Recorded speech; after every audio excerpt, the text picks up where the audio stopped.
Okay နောက်တစ်ခါ recap လုပ်မယ်ကောင်ရှိရယ်အဲ့ကောင်ကငါတို့ machine learning နဲ့ robotic မှာသုံးမဲ့ metric method တွေကဘယ်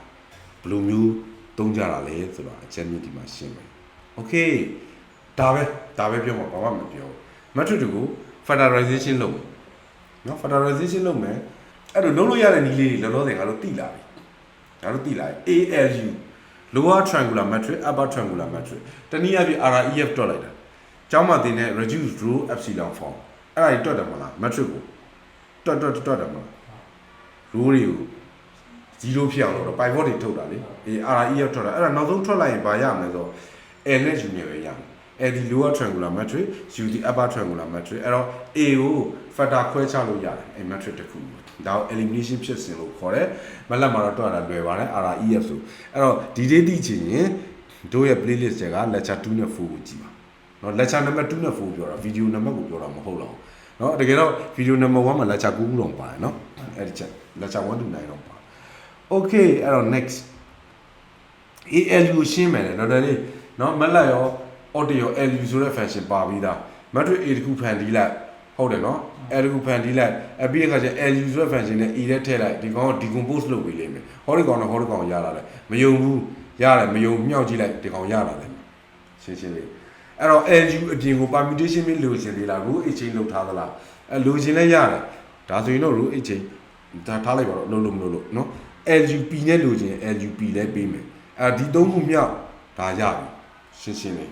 ဒါပဲအားတို့ကိုစီးတစ်ခုလုံးကခုန playlist ကြီးညီလေးခုနကတော့ auto connect လုပ်တယ်မဟုတ်လားเนาะအဲ့မရှင်းတာရှိလိမ့်မယ်ဒါပေမဲ့ကိစ္စကြီးတစ်ခုလုံးက matrix တွေကို factor ခွဲချနေတာပဲเนาะဒါကတော့ LU နဲ့ခွဲတာ lower triangular upper triangular lower triangular ဆိုတာဘာလဲ 0 လို့ရှင်းတယ်အောက်က lower ဒါရခေါ်တယ်အပိုင်းကောမှန်တယ်เนาะ upper triangular ဒီမှာဟုတ်တယ်เนาะဒီကောင်တော့ lower triangular မစစ်သေးဘူးကွာเนาะဟုတ်တယ်မစစ်သေးဆိုတော့ LU လို့ငါယူလိုက်မယ်ဒီကောင်ကြီး L မဟုတ်ဒီကောင်တော့တေချာတယ် upper triangular matrix diagonal အပေါ်မှာပဲကဏ္ဍနေရှိတယ် upper triangular เนาะဒီကောင်တော့ L မဟုတ်သေးထပ်ခွဲရင်လည်းခွဲလို့ရအောင်တော်ပြီမခွဲတော့เนาะဒါမှနှစ်ခုခွဲတာပြီ LU ဒါ permutation နဲ့ခွဲရင်ဒီမှာဒီကောင်ကဒါဆိုရင်ဒီကောင် lower triangular ရပြီသိလားဒီရောက်မှရတယ် diagonal ရဲ့အောက်မှာတန်ဖိုးတွေရှိတယ်ဒါ lower triangular အစစ်ဒီကောင်ဒီ lower triangular နဲ့ permutation နဲ့မြှောက်ထားတာဟုတ်တယ်နော်အဲ့တော့ permutation မှာဆွဲထုတ်မှာ LUP နဲ့ဆွဲထုတ်မှာ lower triangular upper triangular permutation ရမယ်ဒါတနည်းအားဖြင့်တို့တွေ elimination ဖြစ်စဉ်နဲ့တွက်ခဲ့တဲ့ဟာပါပဲဟုတ်ပြီ next Grant Schmidt မှတ်မိသေးလား Grant Schmidt Okay ရမေးသွားရင် lecture number 15 16 19ကိုကြည့်နော် Grant Schmidt A ကို QR နဲ့ခွဲတာလွယ်ပါတယ် A ကို QR နဲ့ခွဲတာကိုပြန်ပြောပြရမယ်ဆိုလို့ရှိရင် QR နဲ့ခွဲတာကိုပြန်ပြောပြမယ်ဆိုရင် escape နှိပ်ပြီးတော့15 projection ဟုတ်တယ်နော် projection မှတ်မိမှာပေါ့မှတ်မိတယ်နော်16 projection နဲ့ lead ခွဲ16သွားရ auto connect ကြည့်ဒီမှာတစ်ခုချင်းရှာကြည့် preview နဲ့တော့ဟုတ်ပြီ orthogonometric ဆိုတာကဘာလဲဆိုတော့ Q နဲ့ Q transpose နဲ့မြောက်ရင် I နဲ့ G နဲ့ပြောချင်တာကွာvector နှစ်ခုမြောက်ရင် orthogonal ဖြစ်ရမယ်အဲ့ဒါဘာကိုပြောလဲ vector နှစ်ခုမြောက်ရင် inner product 0ဖြစ်ရမယ်เนาะဒါတောင်းမှန်ကြ vector နှစ်ခုကတောင်းမှန်ကြလားမကြလားမသိချင်မြောက်ကြည့်လိုက်ကွာအတွင်းမြောက်ချင်းမြောက်ကြH1 နဲ့ H1 မြောက်ပေါင်း H2 နဲ့ H2 မြောက်ပေါင်းအဲ့ဒါ0ရမယ်ဆိုရင်အဲ့ vector နဲ့ပေါ့တောင်းမှန်ကြလားเนาะအဲ့ပြီး1ရတယ်ဆိုတော့အဲ့ vector ကသူ့ကိုယ်သူပြန်ပြီး inner product လုပ်မယ် vector H က vector H transpose နဲ့မြောက်ချပြမယ်ဆိုရင်1ရမယ်ဆိုရင်ဒါဒီ normal ဖြစ်တာเนาะဒါဆိုရင်ဒါ orthogonal matrix ဆိုတာအဲ့ခုံ32ချက်နဲ့ပြည့်စုံတော့ auto ကတစ်ပိုင်း auto ဆိုတာကဘာလဲ auto ဆိုတာတောင်းမှန်ကြတာ vector နှစ်ခုမြောက်ရင်0ရမယ်normal ဆိုတာကဘာလဲ vector သူ့ကိုယ်သူပြန်မြောက်ရင်1ရမယ်နော်အဲ့ဒါကြောင့် autonomic matrix ဒါပေမဲ့ orthogonal လို့ပဲခေါ်ပါတယ်နော် Q လို့ပြောတာအဲ့ဂုဏ်32ခုနဲ့ပြည့်တယ်အဲ့ခါကျတော့ဒီကောင်လေးဂုဏ်32ခုက Q transpose Q က identity ရတယ်ဘာဖြစ်လို့လဲဆိုတော့ဒီကောင်လေးရဲ့ inverse ရှာရင်1/that A ပဲရှာစရာမလိုဘူးသူ့ကို transpose လုပ်ထားတဲ့ကောင်ကသူ့ရဲ့ inverse ပဲ ဒါပဲเนาะအဲ့တော့ဒါ namuna of permutation matrix Q သူကဒါသူ့ရဲ့ Q ရဲ့ inverse ပဲเนาะတနည်းအားဖြင့် transpose ပဲ okay next ဒီက Grant Smith ကိုပြောချင်တာပါဒါပေမဲ့ okay အမှဒါဆိုရင် orthogonal matrix လားတဲ့ဟုတ်တယ် yes ဒါဆိုရင် no ဘာလို့လဲဆိုတော့11နဲ့11ပြန်မြောက်တဲ့ခါကျရင်2ရနေလို့အခါကျတော့ root 2နဲ့စားပေးလိုက်ရင် normal လုပ်ပေးလိုက်ရင်တော့ဒါဒီ orthogonal matrix Q ဖြစ်သွားမှာပေါ့เนาะအဲ့မှာ Hadamard matrix ဆိုတဲ့ကောင်ရှိတယ်အဲ့ဒီကောင်ကဘာလဲဆိုတော့ဒီကောင်ပဲ1 1 1 minus 1เนาะအဲ့ဒီကောင်ကို1 minus 1 1 minus 1ပြန်ရေးဒီကောင် negative เนาะ negative ပြန်ထားလိုက်ဒီကောင် Hadamard minus Hadamard အဲ့ဆိုရင် full matrix ရတယ်ထက်ချက်ရင်မြစ်ချက်ရင်တော့ချက်လို့ရတယ်အဲ့ဆို orthogonal ကတော့ဖြစ်ပြီးသားပဲorthonormal တော့မဖြစ်ဘူးဒီလိုတစ်ခုခုနဲ့စားပေးဖို့လိုတယ် normalize မဖြစ်ဘူး right အဲ့တော့ဒါကokay ဒါပြီးနောက်ဆက်တော့အဓိကပြောချင်တာ Grant Smith ကိုပြောချင်တာအဲ့တော့ဒါက intro ဆိုတော့ဒီကိုပြန်ရောက်လာတာပဲအဲ့တော့ permutation matrix ကြရင်ရောဘယ်လိုဖြစ် projection case မှာရောဘယ်လိုလဲ projection case ကတော့ A နဲ့သွားခဲ့တာလေA နေရာမှာ Q စားထုတ်လိုက်တယ်ဒါပဲတကယ်တော့ Q transpose ပဲ Q theta square matrix ဖြစ်မယ်ဆိုရင် projection က Q transpose ပဲ square matrix မဟုတ်ပဲတခြား fatty matrix ဆိုရင်တော့ဒါပဲဖြစ်မှာပဲဒါမဟုတ်เนาะအဲ့တော့ထားလိုက်ပါတော့ကဲအဲ့ဒါတို့နည်းနည်းထက်ကြုံမယ်เนาะဒါတွေကချိန်မှလည်းရှင်းပြီးသားဆိုတော့ပြင်ရှင်းချင်လို့ကြုံ Grant Smith ကိုသွားမှာ okay Grant Smith လာပြီเนาะ Grant Smith ကအဲ့တော့ vector A နဲ့ B နဲ့ကို orthogonal ကြချင်တာเนาะတောင်းမှန်ကြချင်တာတောင်းမှန်ကြချင်တော့ Grant ရဲ့ idea ကတော့ဒီလိုတွက်မယ် Grant idea ခဏရှင်းမယ် Smith jet idea ကတော့လွယ်လွယ်လေးပါသူ့ကို magnitude နဲ့စားပြီးတော့ဘာလုပ်လိုက်လဲ normalize လုပ်လိုက်တာเนาะမှန်တယ်magnitude ကြွပြီးစားလိုက်တာလေဟုတ်တယ်မစားလိုက်ရင်ဒါ normalize လုပ်သွားတာပဲဒီ Q1 Q2 တွေကပါတယ်လေဒီ matrix တွေရဲ့ column တွေပေါ့เนาะဒါ Smith ရဲ့ idea Grant ရဲ့ idea ကိုတစ်ချက်ကြည့်အောင် Grant idea A နဲ့ B နဲ့မညီဘူး vector A နဲ့ B အသေးလေးနဲ့အဲ့ဒါဆို vector A ကြီးလို့ပဲမှတ်ပြီးတော့ဒီ projection ကြတဲ့အရေးက P ကွာတော့ P ဆိုတော့ခါကျတော့ငါတို့ဒီ B ကိုဒီ B ဖြစ်စေချင်တာဒါမှဒီ A နဲ့ B နဲ့ဟာတောက်မှန်ကြမှာအဲ့အကြောင်းကို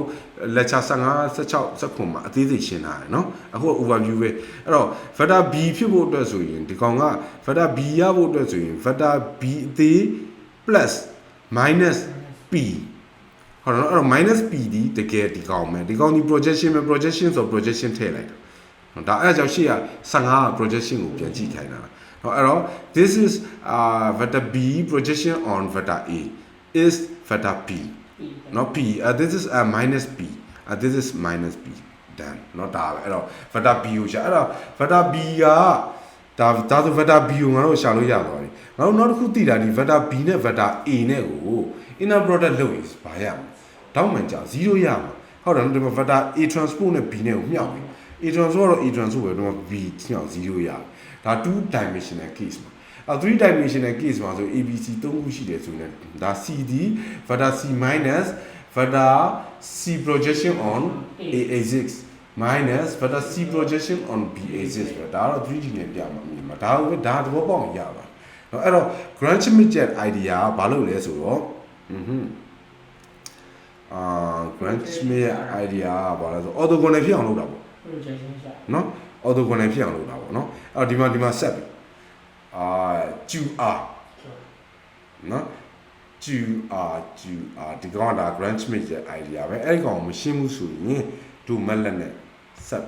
sorry မက်လက်မဟုတ်ပါဘူး audit နော် audit နဲ့ဆက်ပြမယ်တန်းတန်းဒါပဲဘယ်လောက်ရှင်းလဲကြည့်လိုက်ပါဦး Q ဒီ A ဒီ 2469 QR နဲ့ factor ခွဲချမယ် QR ပဲ Q ထွက်လာတယ် R ထွက်လာတယ်နော်အဲ့ permutation လို့ရင်ရQR ထွက်လာတယ်ဆိုQ ဒီ Q အစစ်ဖြစ်ရလားကြည့်အောင် Q အစစ်ဖြစ်ရလားကြည့်အောင်R တော့ဘာကိုပြောရလဲဆိုတော့ triangular matrix လို့ပြောတာ upper တို့ lower တို့မပြောဘူးเนาะ triangular ပြောကြည့်လိုက်တော့ triangular ပဲ triangular ဖြစ်နေမှန်းတယ် Q ကိုကြည့်အောင်အဲ့မှာ Q ကိုဘာလုပ်လိုက်လဲဆိုတော့Q1 ဆွဲထုတ်လိုက်ဒါ Q1 လေဒါ Q2 လေဟုတ်တယ်เนาะဒီ Q matrix မှာရှိတဲ့ Q1 နဲ့ Q2 column factor လေQ1 Q2 ရပြီးတော့ Q1 နဲ့ Q1 ကို inner product လုပ်လိုက်တယ်1ရဟာဒါဆို normal ဖြစ်တယ် ortho normal ဖြစ်တယ် Q1 နဲ့ Q2 ကို inner product လုပ်တယ် 0ရဒါလုံးဝ auto corner factor အစစ်ကြီးအဲ့တော့ min ကြိုက်တဲ့ metric တစ်ခုပေး QR အနေနဲ့ compose ခွဲခြားလို့ရတယ်ခုန LU ခွဲတယ်ခု QR ခွဲတယ်နော်တို့ရှေ့မှာရှိတဲ့ playlist ကြီးတစ်ခုလုံးရဲ့အနှစ်ချုပ်ကဒါပဲ okay နော် okay နောက်ခုဟုတ်ပြီ now eigen decomposition ကတော့အဲ့တို့လက်ချာ eigen value ကိုသွားလေ့လာလိုက်နော်အဲ့ဒါဆိုရတယ် eigen value အဲ့တော့ matrix A ကို eigen vector matrix ဒီမှာဒီကောင် lambda တစ်ခုအနေနဲ့ခွဲလို့ရတယ်sorry eigen value တွေ diagonal လိုက်ပါတဲ့ matrix တစ်ခုအနေနဲ့အဲ့ကောင်ရယ်နောက်တော့ eigen vector တွေကိုတန်းစီပြီးရေးထားတယ် eigen vector ဆို column တွေပေါ့ကွာ eigen vector column Q1 Q2 တွေတန်းစီရေးထားတဲ့ matrix တစ်ခုအနေနဲ့မျှောက်ရမယ်ပြီးရင်အဲ့ကောင်ရဲ့ inverse နဲ့လည်းပြန်မျှောက်မှာဒါဒီ eigen decomposition ပဲเนาะအဲ့တော့ဒီကောင်ကိုတွက်ချက်ပြလာတို့ရဲ့ eigen lecture 21 22မှာ special ကိုပြလာမယ်ဒါပေမဲ့တို့ကကွန်ပျူတာနဲ့တွက်မယ်ခုနသမားတွေလေဟုတ်တယ်မလားအဲ့တော့ A is equal to သူကတော့ S သူက H လို့ရေးထားတယ်เนาะအဲ့တော့ S လို့ H လို့မရေးဘူး S လို့ရေးတယ် S ဒီ eigen vector matrix ပဲ eigen decomposition ဟုတ် matrix တစ်ခုဖန်တီးလိုက်တယ် AA1 2 2 eigen value တွေသိချင်တယ် EIGA ဒါ eigen value lambda 1 meta lambda 2ပဲဟုတ်တယ်เนาะဒီမှာတစ်ချက်က Markov ကိုနည်းနည်းစဉ်းစားသွားတာ1 နဲ့ -1 ဆို0ရနေလို့ပေါ့ဆက်မလားထားလိုက်တော့ x ကိုမေ့လိုက်တော့ဒါပေမဲ့ Markov matrix မှာပဲအဆင်ပြေမယ်လောလောဆယ်ကတည်ထားသလောက်ပေါ့เนาะမရအောင် lambda 1ကိုအင်းကြီးနဲ့ရှာလို့မရအောင်เนาะဒါကန်ကောင်းသွားတာဖြစ်တယ်ထားလိုက်တော့ eigen value ရတယ် lambda 1ဒီ0 lambda 2ဒီ -3 okay ဟုတ်ပြီအဲ့ဒါတည်း EIG နဲ့ပဲထပ်ပြီးတော့ decomposition လုပ်လို့ရသေးတယ် V နဲ့ D နဲ့ဆိုတော့ဒါသူ့ရဲ့မက်လက်ရဲ့ document မှာတွေ့လို့ငါ V နဲ့ D နဲ့လို့ပဲယူလိုက်တယ်မျိုးကြိုက်တဲ့ဟာနဲ့ယူလေ D ကတော့တေချာတယ် diagonal ကြီးဟုတ်တယ်လေ diagonal ကြီး okay အဲ့တော့ V နဲ့ D ဆို diagonal ကြီးမှန်တယ်ဒီမှာ diagonal 0 -3 ပဲရှိတယ်ဒါဆိုရင် lambda တွေပါတဲ့ matrix လေ lambda 1 0 lambda 2 -3 okay ဟုတ်ပြီအဲ့တော့ V ဒီ diagonal matrix တနည်းအားဖြင့်ပြောရင်sorry ဘယ် diagonal eigen vector matrix เนาะအဲ့တော့ဒါဒီ eigen vector ဟောဒီကောင်ရဲ့ eigen vector eigen value ကဘယ်လောက်လဲဒီကောင်ဟောဒီကောင်ရဲ့ eigen vector eigen value ကဘယ်လောက်လဲဒီကောင်နဲ့ဒီကောင်နဲ့တတွဲဒီကောင်နဲ့တတွဲထားလိုက်ပါတော့ဒါ eigen ကိုတင်တာမဟုတ်ဘူး AOS SAS inverse အနေနဲ့ decomposition လုပ်တဲ့နေရာမှာ S inverse ဒီဘာလို့S inverse ဆိုတော့inverse ရှာလိုက်ပါဘောထားလိုက်ပါတော့เนาะလောလောဆယ်တော့တို့ကဘာပြောမလဲဆိုတော့ဟုတ်ပြီဒီမှာတို့မယုံလို့တို့တွက်ကြည့်မယ် V time diagonal time V ဆို S ပဲပေါ့เนาะ time inverse of S ဒီ -1 2 1 -2 တူတူပဲเนาะအဲ့ဒါ machine learning AI တို့ neural network robotic မှာသုံးရမယ် composition ခွဲခြားဆိုတာပဲเนาะ column ပေါင်းချင်းမေးလိုက်တော့ Markov matrix မှာပဲမှန် okay next next ကပါလဲဆိုတော့ကျူကိစ္စငါတို့ခုနကတွက်လိုက်တဲ့ကောင်ငါတို့ခုနကပထမအဦးဆုံးလက်ချเนาะ S ဒီ symmetric matrix ကျူ time lambda time ကျူ transpose အဲ့တော့ကျူဆိုကြတဲ့ကောကျူဒီကျူ1နဲ့တော့ကျူ1ဒီထဲကတခြားကောင်နဲ့မျှောင်0ရမယ်ကျူ1ဒီသူ့ကိုသူ inner product လုပ်ရင်1ရမယ်အဲ့ဒီအပြင်မှာဒီကောင်ဒီ eigen ရဲ့အငွေ့အသက်တော့ပါတယ်ဒီကောင်ရဲ့ eigen vector တွေဟုတ်တယ်မလားဟုတ်တယ် Q1 eigen vector သူ့ရဲ့ eigen value က lambda ဒါပဲရှင်းလေးခုနကငါတို့ပြောနေတဲ့ကိုဆိုတာအဲ့မှာငါတို့ကခုနကတော့ inverse ရှာဖို့လိုသေးလားမလိုဘူး Q transpose က inverse ပဲဒါပဲအဲ့တော့ factor လိုက်ခွဲချတယ်ဒါပေမဲ့ professor ရှင်းတာတော့နည်းနည်းဒီနားမှာနည်းနည်းရှုပ်သွားတယ်ဒါပေမဲ့ကိစ္စမရှိပါဘူးဒါနဲ့မြောက်မှာကွာဒါနဲ့ကွာတကောင် column of ဒီကောင်နဲ့ကွာrule နဲ့မြောက်လာပဲဒါအတူတူပဲဒီဘာပြောစရာမလိုအဲ့တော့ကွာဒါတွေကတော့ရှေ့ lecture 1 2 3နားလည်ထားမှပိုကောင်းတာပေါ့ဟုတ်တယ်လေ column ကြောင့် column ဖြစ်တယ်ဟုတ်တယ်မလား row ကြောင့် row ဖြစ်တယ်ဒါပြောပြီး run 1 matrix နော်သူဒါတွေပြောလာတယ် run 1 matrix ဟုတ်အဲ့တော့ summation လုပ်ရင် lambda 1 q1 q2 q1 transpose ဟုတ်တယ်နော်အကုန်လုံးဆိုရင်ဒါစီးတာဆိုလို့ရှိရင်အကုန်လုံးပေါင်းအောင်ပါပဲဟုတ်တယ်နော်ကျူရဲ့အများကြီးရှိမယ်ဆိုရင်လေဟုတ်တယ်မလားအဲ့တော့ဘယ်လိုပဲဖြစ်ဖြစ်နောက်ဆုံးမှာအဲ့ဒီကောင် S လို့ခေါ်လိုက်မယ် S လို့ခေါ်ပြီးတော့ဒီ summation ဘက်ကိုလည်း Q1 နဲ့မြောက်ပြီးဒီ CD ဘက်ကိုလည်း Q1 နဲ့မြောက်ရင်ဘာတွေဖြစ်ကုန်မလဲ Q1 နဲ့မြောက်မယ်ဆိုတော့ Q1 နဲ့ Q2 transfer မြောက်ပြီဆိုတော့0ရနေပြီ0ရနေဆိုတော့ဒီ case ကို neglect လုပ်လိုက်တော့မေ့လိုက်တော့ရှေ့တစ်ခုပဲကျန်မှာအော်ဒီကောင်က1ရတယ်1ရတော့ lambda 1 Q1 ပဲအဲ့တော့စဉ်းစားကြည့်လိုက် s Q1 ဒီ lambda 1 Q1 ပဲအဲ့တော့ s ကိုဘယ်လိုမြင်လိုက်မလဲ s ကို matrix အနေနဲ့မြင်လိုက်လေဒါကို eigen vector အနေနဲ့မြင်လိုက်လေတော့ဒီ eigen vector ကို eigen value နဲ့မြောက်တာပဲတူတူပဲငါတို့ AH equal to lambda h ကဒါပဲဒါပဲသူအဲ့ဒါကိုပြောချင်တယ်ဒါပေမဲ့ထားလိုက်တော့ငါတို့ကလက်တွေ့နေပဲပေါ့မယ်ငါ Brandon အဲ့တော့ symmetry matrix တစ်ခုလိုချင်ဘယ်လိုလုပ်မလဲတောင်းပြတယ်ဒီဟိုအကားနဲ့လောကနဲ့တူတက်ဖို့တူအောင်matrix နဲ့သူ့ရဲ့ transport နဲ့မြောက်ရတာပေါ့matrix နဲ့ဟုတ်တယ်လေ transport နဲ့မှာရဟုတ်တယ်အဲ့တော့matrix တစ်ခုဖန်တီးလိုက်တယ်တစ်ကနေ10အထိပဲခဏနေရှိ303ခေါ်လိုက် matrix random ကဖန်တီးလိုက်တယ်ဒါ symmetry လားမဟုတ်ဘူး symmetry လုပ်ချင်တယ် A နဲ့ A transport မြောက်လိုက်တယ် symmetry ဖြစ်သွားတယ်ဒီမှာလေးတစ်ခု89 95တစ်ခု89 95တူတူပဲမြေ row column transport လို့အဲ့တော့ symmetry ရပြီ symmetry ရရင်ငါစပြီးတော့ကစားပြီ तू ကဒါငါဒီမှာ A လို့မရေးသေးဘူး S လို့ရေးတင်တယ်နော်ဟုတ်တယ် symmetry နော်ဒါတစ်ခါလေးပြင်လိုက်မယ်ဒီမှာစီတုံးလေး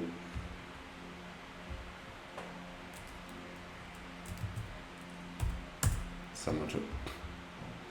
အဲ့တော့ symmetry ရပြီ symmetry ကိုငါ decompose ပြန်လုပ်မယ်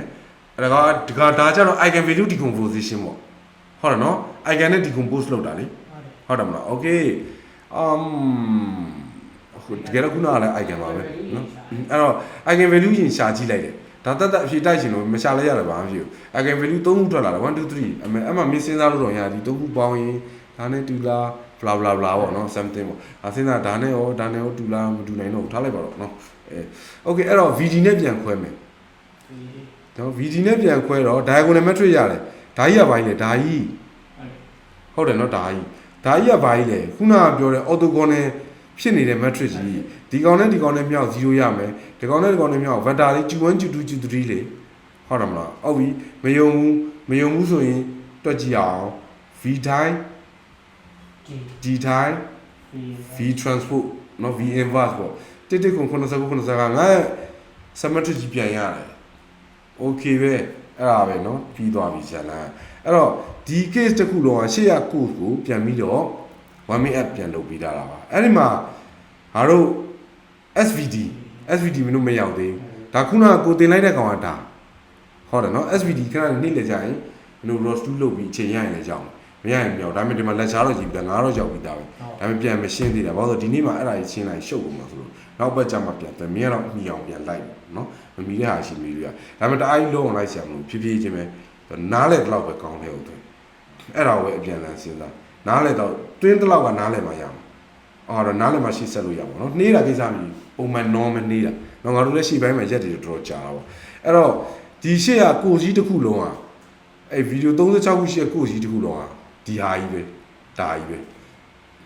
เนาะဒါကြီးအဲ့တော့ငါတို့က SVD ပဲကျန်တော့လားဟိုကောင်လည်းဒါပါပဲ orthogonal diagonal ဒါပါပဲအတူတူပါပဲရေးတဲ့ဟာလေးဒါကွဲသွားတာအဲ့ဒီကောင်က bla bla ကတော့သူဆက်မရှင်းတော့ဒါမှမဟုတ်ပြီးဒီကောင် column switch ပါဆက်ရှင်းပါရှင်းရအကုန်လုံး overview ရတယ်အဲ့တော့ဒီနေ့အတွက်တကတော့ဒီလောက်ပဲအဲ့တော့ overview မှာရှေ့ကိုစီတစ်ခုလုံးမှာမင်းတို့ဒီဟာရှင်းလိုက်တဲ့အတွက်ကြောင့် SVD တစ်ခုဒီတစ်ခုပဲလိုတော့တာဒါတွေအကုန်လုံးမင်းတို့ရပါပြီဇလန်ဟုတ်တယ်နော်အနှစ်ချုပ်ကဒါပဲပေါ့